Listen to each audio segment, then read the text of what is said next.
Pode ser. Então, boa noite, pessoal, quem já está online aí. A gente está fazendo essa live agora para falar da série Os Biomas do Brasil. Foi a que o Antônio esteve à frente, né? Para quem não me conhece, eu sou o Gabriel Batista, biólogo, sou um dos colaboradores do Econature. E nessas últimas 5 semanas, né, Antônio? Foi 5 vídeos, né? Que a gente fez. Sim. 5 vídeos a gente teve aí com o Antônio abordando diferentes biomas e hoje a gente vai falar um pouquinho sobre a série, dar uma repassada em algumas informações e também falar informações adicionais e curiosidades, né, Antônio? Sim, algumas. Acho que tem curiosidades um pouco, mas acho que a gente vai falar um pouco mais sobre a questão dos impactos ambientais, algo que na série em si a gente não aborda tanto. A gente fala, obviamente, em todos os biomas, a gente fala dos impactos que eles estão sofrendo, mas a ideia ali era mais apresentar o bioma em si do que debater eles necessariamente. Então, a ideia era deixar esse debate mesmo para a live aqui, para depois da série, para que a gente pudesse abranger mais esse aspecto, a importância dos biomas, o que é importante em cada um dos biomas e os principais impactos antrópicos, principalmente, né, que os biomas vêm sofrendo e como que a gente pode, talvez, batalhar, mesmo nós que não somos os gestores, não somos o poder público, podemos sim lutar para tentar proteger toda essa diversidade, essa biodiversidade brasileira. E se a gente também, o complicado é que só esse assunto rende muita coisa para se falar e não daria para a gente colocar nessa série. Mas Assim,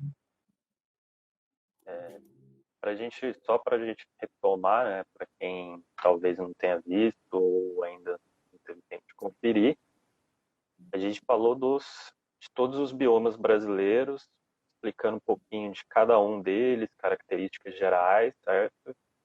E dá para você dar uma retomadinha só apresentando geral para a galera quais foram os assuntos abordados, essas coisas, Antônio? então, no fundo, a gente apresentou os considerados 6 grandes biomas brasileiros. Hoje em dia, a gente tem uma classificação já um pouco maior, onde a gente define alguns outros biomas, como, por exemplo, as matas de araucárias, que são parte da Mata Atlântica, mas são bem específicas, digamos assim, né? Tem suas peculiaridades muito grandes, então já tem classificações novas para alguns biomas a mais. E muitos dos 6 grandes biomas, atualmente, eles nem são mais tão chamados de biomas. Para quem quer ser um pouco mais correto, eles atualmente são chamados de domínios, por causa principalmente dessa enorme diversidade de paisagens. Igual eu falei, né? A gente tem as matas de araucárias na Mata Atlântica, mas isso é só um exemplo. Se a gente for falar do Cerrado, por exemplo, a gente vai ter umas 10 fitofisionomias diferentes, 10 paisagens diferentes. Assim, tem as mais famosas, né, que é o Cerradão, o Campo Limpo, o Campo Sujo, o Campo Rupestre, o Cerrado Stricto Sensu e tudo mais. Mas a gente tem outras fisionomias também que podem ser classificadas como biomas. E na série a gente falou dos 6 principais, no caso, os 6 principais biomas, ou se a gente quiser falar os 6 principais domínios brasileiros de vegetação, né? A Amazônia, que é a mais famosa, todo mundo já ouviu falar, pelo menos um pouco da Amazônia, sabe da importância que ela tem, principalmente para a estabilidade climática do mundo inteiro, do tamanho da Amazônia, né, da biodiversidade enorme que ela tem. A gente vai falar um pouco sobre isso daqui a pouco. A gente falou também da Caatinga, um bioma que é muito, como que eu posso falar, que palavra que eu posso usar? É um bioma muito menosprezado, digamos assim. Todo mundo acha que a Caatinga é um bioma seco, que a gente não vai ter biodiversidade, que lá não tem nem água e sem água não tem vida, mas não é bem assim. A Caatinga é um bioma bem diverso, um bioma muito importante e de preservação, especialmente para os povos que vivem lá, né? Assim, eles dependem muito do que a Caatinga tem para oferecer e são extremamente adaptados à cultura deles para viver ali. Que a gente falou do Cerrado, é um dos biomas mais importantes do Brasil, questão principalmente da água. basicamente ele é o nosso berço de águas, super importante devido a toda a questão do relevo, dele ser um relevo basicamente de planaltos e serras, da onde toda aquela água pode escoar para o Brasil inteiro. A gente falou do Pampa e do Pantanal, e foi um vídeo só que a gente resolveu unir, porque a gente não queria passar de 5 vídeos na série. E aí a gente falou um pouco das características desses dois biomas. O Pantanal, que é uma planície alagável, né, que fica no centro-oeste do Brasil, e o Pampa, que é um bioma de predominância campestre, ou seja, a vegetação lá é baixa, tem as suas peculiaridades, tem algumas curiosidades com relação a essa vegetação, que a gente também vai abordar daqui a pouco. E, por fim, a gente terminou a série falando da Mata Atlântica, e aí por um motivo específico que a gente decidiu terminar com a Mata Atlântica, porque a gente aqui do Econature é basicamente do Vale do Paraíba, e o Vale do Paraíba é dominado por Mata Atlântica, o litoral norte é dominado por Mata Atlântica, então a gente resolveu deixar esse bioma para o final, por ele ser basicamente o bioma que a gente vive. Então é mais ou menos isso que aconteceu na série. Igual o Gabriel falou, a gente focou em características, curiosidades e algumas histórias interessantes sobre cada um desses biomas. É isso. Agora, falando dos impactos em si, Antônio, o que a gente pode falar de cada um, assim? Tem muita coisa, né? Cada um tem a sua peculiaridade, claro, mas começando num geralzão que a gente tem impacto aí. Cara, o principal para todos os biomas brasileiros é desmatamento e queimada. Geralmente, para quase tudo, é para o mesmo motivo, ou para pecuária, ou para extração de algum recurso específico, seja madeira, seja minério, alguma coisa do gênero. Mas basicamente são esses os impactos. A gente já tinha impactos muito grandes antigamente. Desde muito tempo a gente vem causando vários impactos. Por exemplo, no Cerrado, eu estava olhando a série histórica de desmatamento do Cerrado. O pico foi no começo dos anos 2000, 2001, 2002, 2003. E só para vocês terem uma ideia, o pico de desmatamento no Cerrado no começo do século 2000, né, do novo milênio, ele foi, cada ano lá era aproximadamente 29,56 milhões de quilômetros quadrados desmatados. Só para vocês terem uma ideia, a Amazônia, que atingiu desde 2000 até agora o seu auge, o auge na Amazônia foram 12 milhões de quilômetros quadrados desmatados. Então, assim, o Cerrado sofre um impacto gigantesco. Se a gente for levantar a série histórica atual, o Cerrado ele tem sofrido os impactos atualmente, em quantidade de área desmatada, que a Amazônia sofria antigamente. A Amazônia tem subido um pouco agora, está um pouco acima do Cerrado, mas todos os impactos antigos da Amazônia, em quantidade, agora é o que o Cerrado passa. Só que o Cerrado tem uma área muito menor que a Amazônia, né? Não muito menor, mas assim, uns 10% menor ali que a Amazônia. Então já é uma área relativamente menor e o impacto é maior há mais tempo e vem continuando. Hoje em dia, eu acredito que o impacto só seja menor do desmatamento no Cerrado por uma questão de não ter mais área para desmatar mesmo. Então, como não tem mais área, o desmatamento acaba sendo menor do que era há 20 anos atrás, mas não significa que está razoável, nem nada disso. E isso acontece em todos os lugares, até na Caatinga, onde a gente não percebe, o desmatamento é algo muito forte, as queimadas são algo muito forte. E no Pampa também, que a gente repara menos ainda, porque tem aquela vegetação campestre, né? Então você desmata para colocar grama para gado, para colocar pasto, e acaba não percebendo, mas o desmatamento existe sim, porque lá no Pampa a gente tem mais de 450 espécies de gramíneas. E a gente está substituindo tudo por basicamente 2, 3 espécies europeias ou africanas que são propícias para gado. Então, tem todo esse, basicamente os impactos são esses, cara. E no Mata Atlântica, um impacto muito grande é a urbanização, né? Que aí a maior parte da população brasileira se concentra ali, e aí o impacto da urbanização é realmente violento ali. Mas de resto é queimada, desmatamento, que é o que acontece no Brasil inteiro. É legal que quando a gente pensa nesses impactos, é pensar nas atividades que estão sendo feitas no local, né? Cada um vai ter a sua peculiaridade, mas no fundo vai cair nisso aí que você falou. É desmatamento, é outra coisa, mas tudo em função das atividades. Nem eu lembro também, que eu não lembro quem é o autor, nem o nome agora, mas tem um artigo muito bom que fala da Mata Atlântica, que mostra todo o processo histórico desde a época que chegaram aqui e começaram todas as etapas de destruição dela até os dias atuais. Você vai vendo que as atividades desempenhadas pelo homem ali nesse tempo todo foram moldando todo o cenário que a gente tem até hoje da Mata Atlântica, principalmente. Um caso legal, então, também com relação a isso é o Pampa. O Pampa tem a história bem legal com relação à ocupação humana, né? É óbvio, a gente fala da Mata Atlântica, por exemplo, a Mata Atlântica ela teve um impacto muito grande pós-colonização do Brasil, pós os europeus chegarem aqui, foi a primeira paisagem que eles viram, eles já desmataram tudo de uma vez, a gente teve toda a ocupação da costa brasileira, né? Então a gente tem esse impacto muito acentuado. Obviamente, a Mata Atlântica já sofria algum tipo de impacto humano anterior, a gente teve extinção de megafauna lá e tudo mais, então o ser humano já atuou ali desde antes, mas aonde a gente tem um impacto maior antes da colonização é no Pampa, porque tem muitas pesquisas também que indicam que o Pampa, por exemplo, ele provavelmente ele nunca atingiu o clímax florestal dele.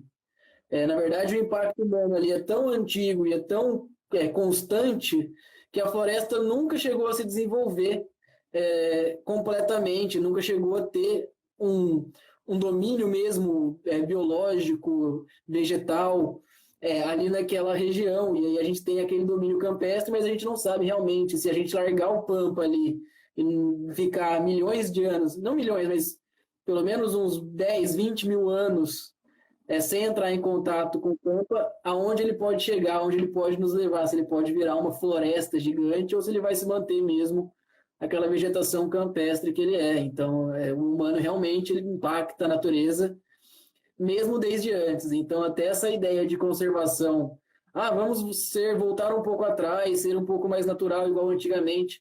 Não necessariamente o voltar atrás vai ser algo benéfico também. Na verdade, a gente tem que aprender tanto com os erros passados, quanto com os erros presentes, que são mais acentuados, claramente mais acentuados, mas também os erros mais antigos são bons para a gente aprender também.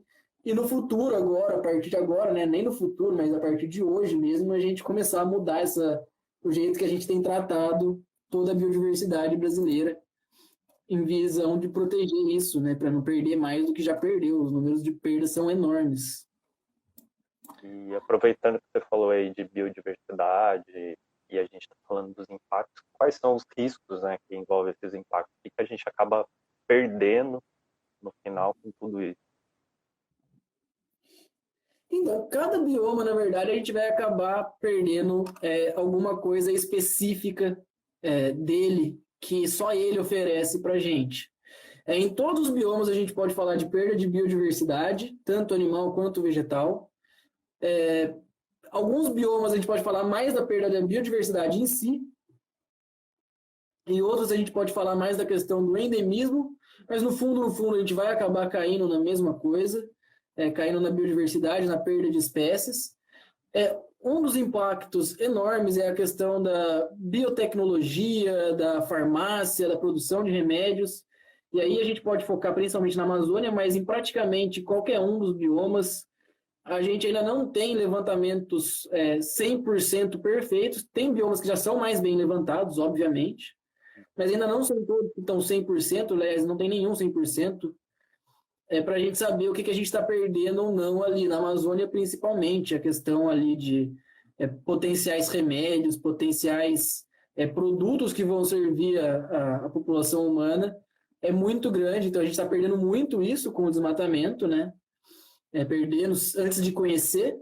Às vezes a gente pode até estudar e perceber que realmente ali não tem nada muito útil e talvez valha a pena aquela área ser substituída e tudo mais, mas a gente tem que saber primeiro. Então esse é um primeiro impacto que eu já acho muito grande.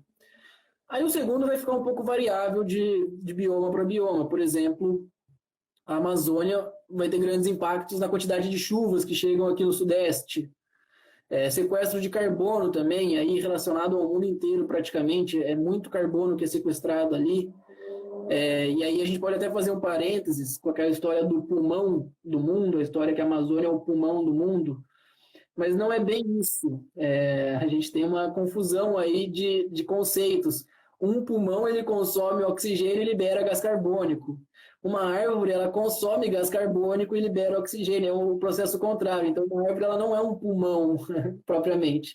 Ela fornece oxigênio para o pulmão, mas não é um conceito meio errado, a gente só fala isso. Então, uma das coisas que a gente perde é o sequestro de carbono na Amazônia.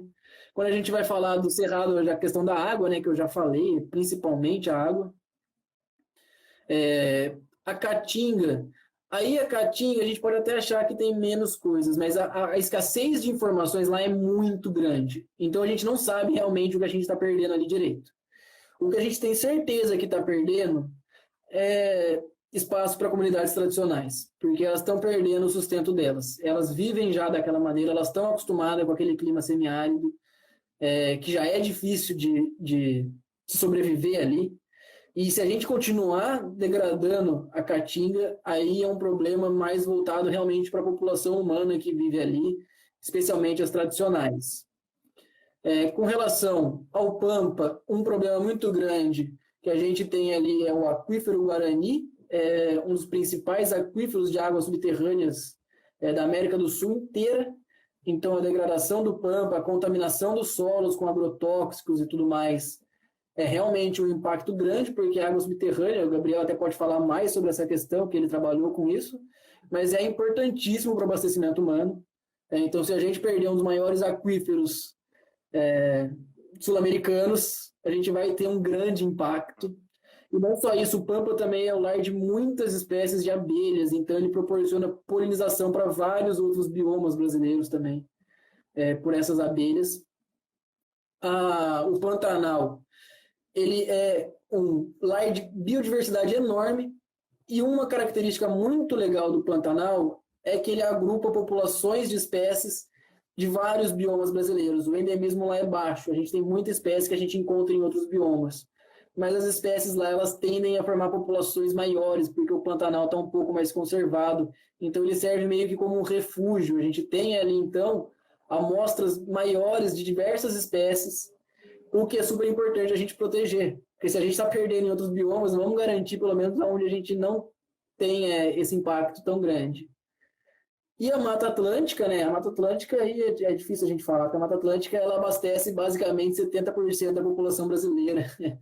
70% do povo brasileiro vive na Mata Atlântica, então tudo que a gente vai perder, se a gente perder a Mata Atlântica, é muita coisa. Assim, a população brasileira inteira sofrendo muitos impactos. E a Mata Atlântica continua sendo altamente impactada.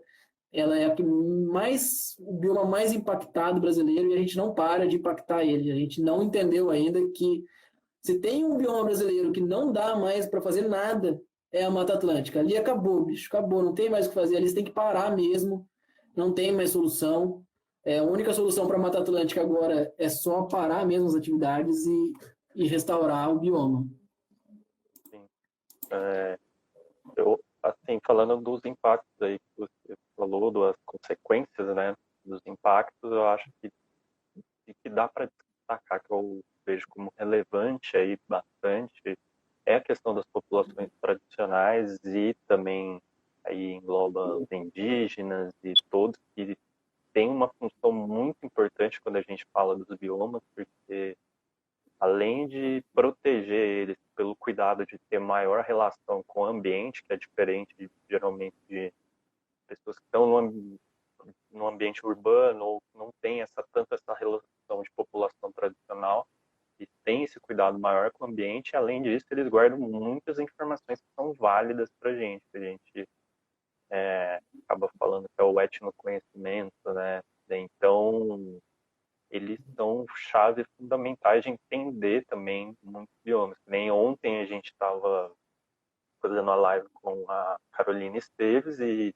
no programa ela participa do Amigos da Onça, justamente tem esse propósito também de falar com a população que é do local para conhecer e entender melhor a situação lá, porque é na Caatinga o projeto, né? E é o que o Antônio falou, a gente tem muita pouca informação da Caatinga, o pouco que tem já mostra algumas coisas bem interessantes sobre esse bioma, e as populações lá tradicionais são fundamentais nesse processo da gente descobrir realmente qual é o potencial que a gente tem lá, o que tem guardado de fundamental dentro desse bioma que, como o Antônio falou também anteriormente, é um pouco deixado de lado, né? Um pouco esquecido pelo pessoal ainda. As populações tradicionais realmente elas são a chave para tudo, para a gente conservar esses biomas. E não só conservar, né? Para a gente tirar o maior proveito deles também. Né? Essa questão da gente ter o melhor deles, não adianta a gente tentar excluir essas populações. Eles têm que ser mantidos e eles têm que ser o principal ponto de conhecimento. Uma história muito curiosa com relação a isso não só isso, eles não são só o ponto principal de conhecimento que a gente tem, de contato que a gente tem com esses biomas, como eles também, muitas vezes, são até sem perceber os primeiros pontos de luta por conservação dos próprios biomas, mesmo que eles não estejam interessados em conservar o próprio bioma em si. Um caso muito emblemático é o do próprio Chico Mendes. O Chico Mendes lutou muito para conservar a Amazônia, conservar principalmente as seringueiras. Mas o que ele queria conservar, na verdade? Era a população dele. Ele não estava preocupado necessariamente em conservar a Amazônia. Só que para conservar a população dele, ele acabava necessariamente precisando conservar a Amazônia. Então, parte da luta dele, mesmo que ele mesmo não soubesse, era isso. E essas populações, em grande parte, fazem isso, mesmo sem ter necessariamente esse entendimento. Olha, eu estou sendo conservacionista, eu estou lutando pela conservação do meu bioma. Não, eu estou lutando pela conservação da minha cultura, da minha população. E, fatalmente, essas culturas, por terem todo um vínculo com o meio ambiente onde elas cresceram, a preservação do meio ambiente faz parte disso tudo. Então, aprender com eles é importantíssimo nesse sentido. E, às vezes, até mostrar para eles a relevância deles e a importância deles nesse sentido, porque às vezes eles não sabem também, e quando eles descobrem que eles têm toda essa importância para auxiliar na conservação dos biomas, a gente pode engajar eles até cada vez mais para continuarem lutando pela proteção das próprias terras. Não que eles precisem de mais uma influência, né, para isso, né, para eles só a terra em si já é o suficiente para eles lutarem por ela, mas um incentivo a mais, digamos assim. É uma consequência, né? Eles acabam fazendo por outros motivos e, consequentemente, acabam tendo um grande impacto muito maior. Uma outra coisa só que é legal destacar também que você falou é a questão da contaminação, né? Das águas quanto aquíferos, né? E é uma coisa que é muito preocupante quando a gente pensa no Brasil, que é um país que ainda não, né? Como segue outro padrão de outros países também, faz muito uso de água subterrânea para abastecimento.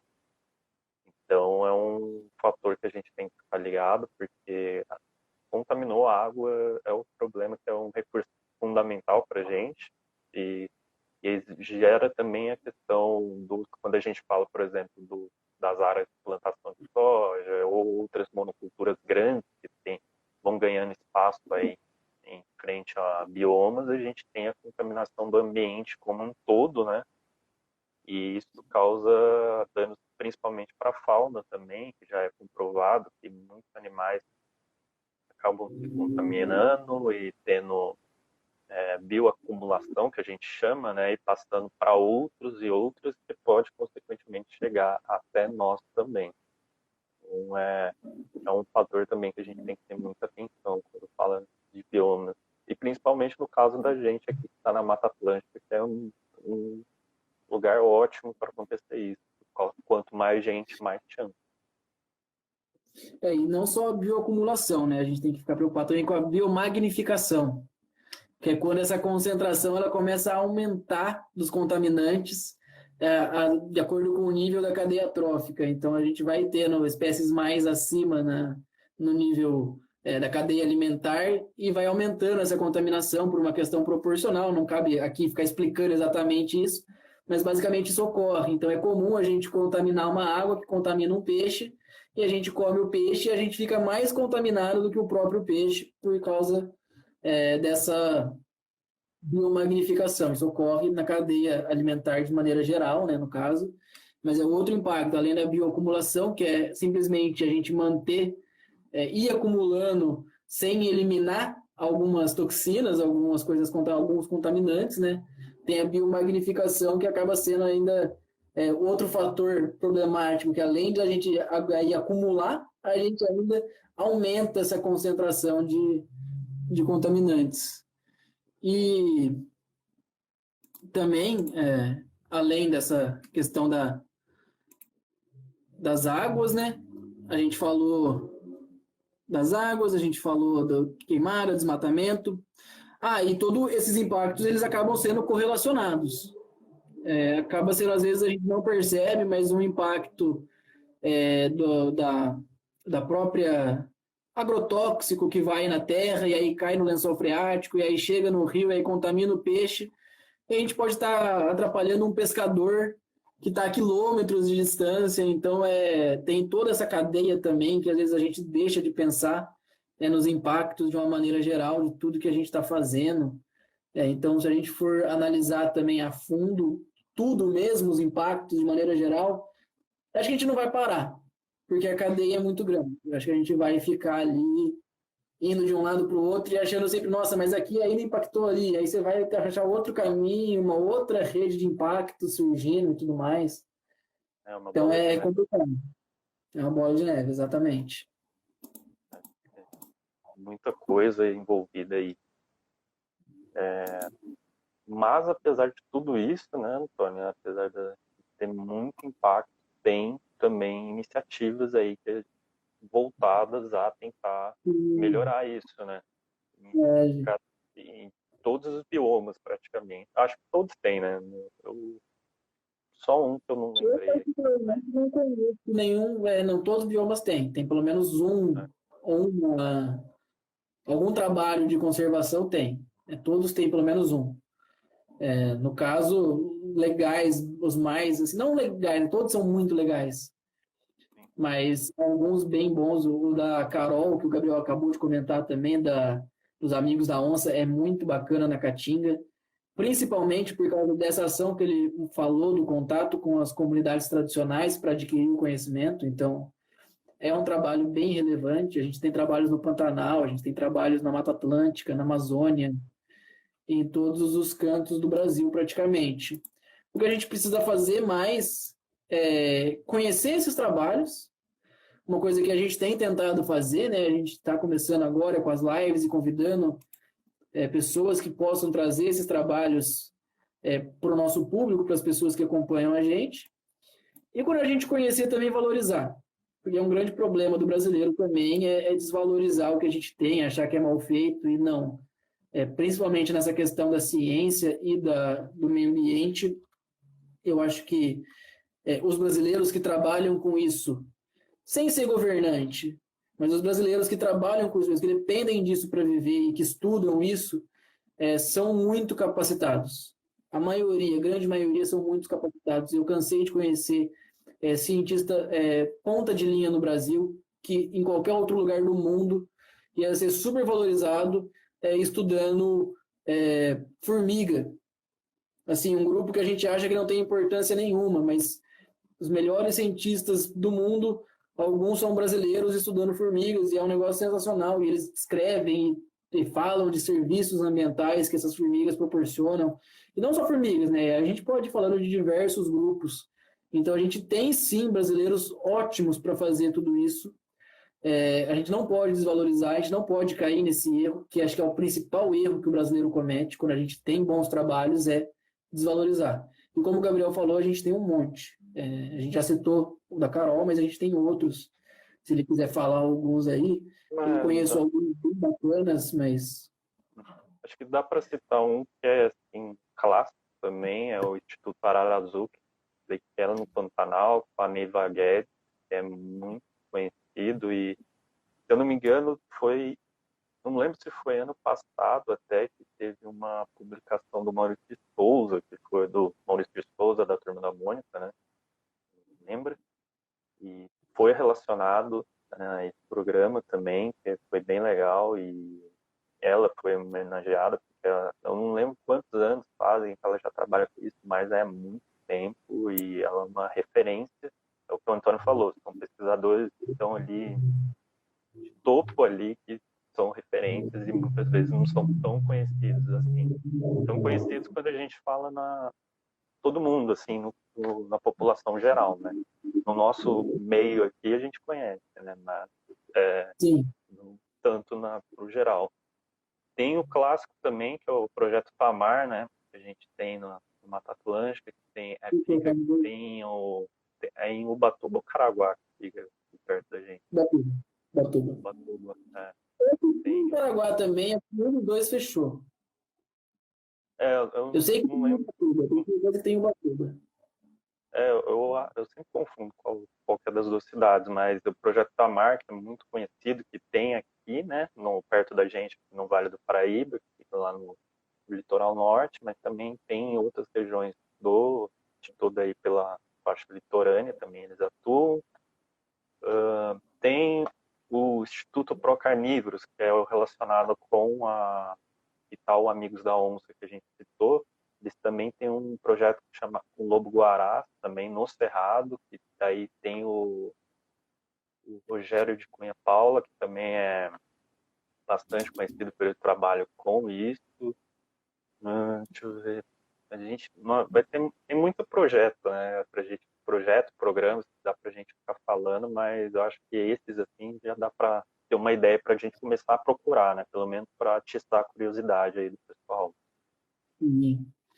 Projetos, e não só de fauna terrestre, né? A gente pode também falar de projetos, um bioma que a gente não citou, mas que ele é presente também, que é o bioma oceânico. A gente tem projetos também com a baleia jubarte, Sim, projetos de proteção às espécies de baleias que vêm para o Brasil, não só baleias, mas golfinhos também, tem o Instituto Boto Cinza.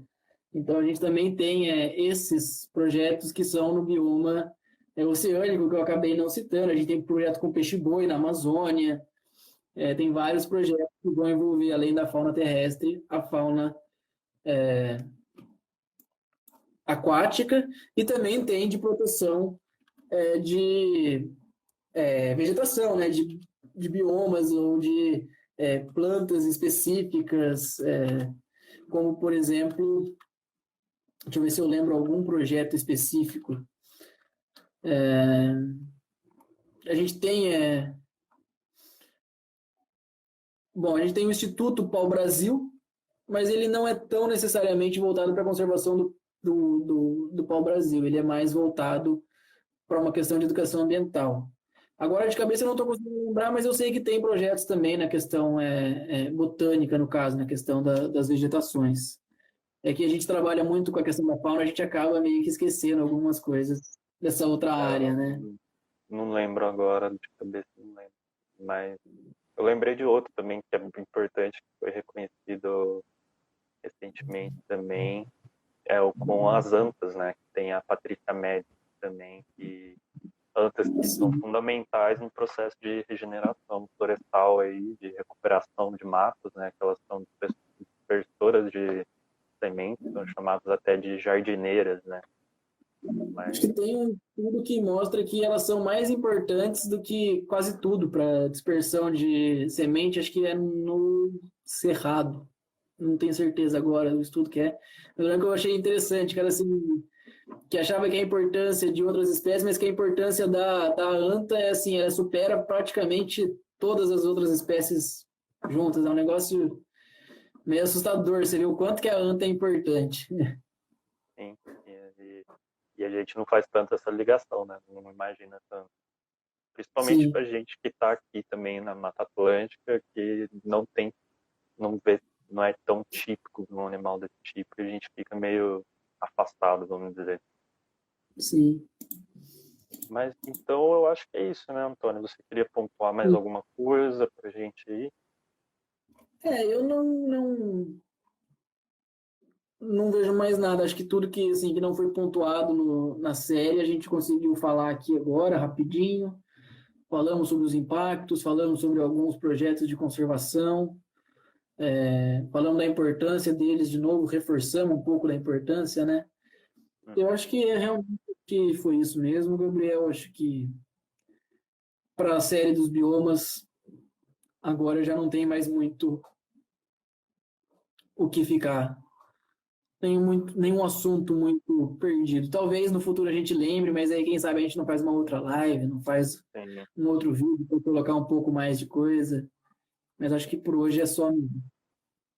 É, então, para quem não acompanhou ainda, não viu a série, ela está disponível lá no YouTube e aqui no IGTV também, mas no IGTV não é tão bom assim de ver porque fica pequenininho, então se quiser vai lá no YouTube, tem no link da nossa bio aqui no Instagram, você pode clicar lá, daí já tem o endereço para você ser redirecionado para o YouTube.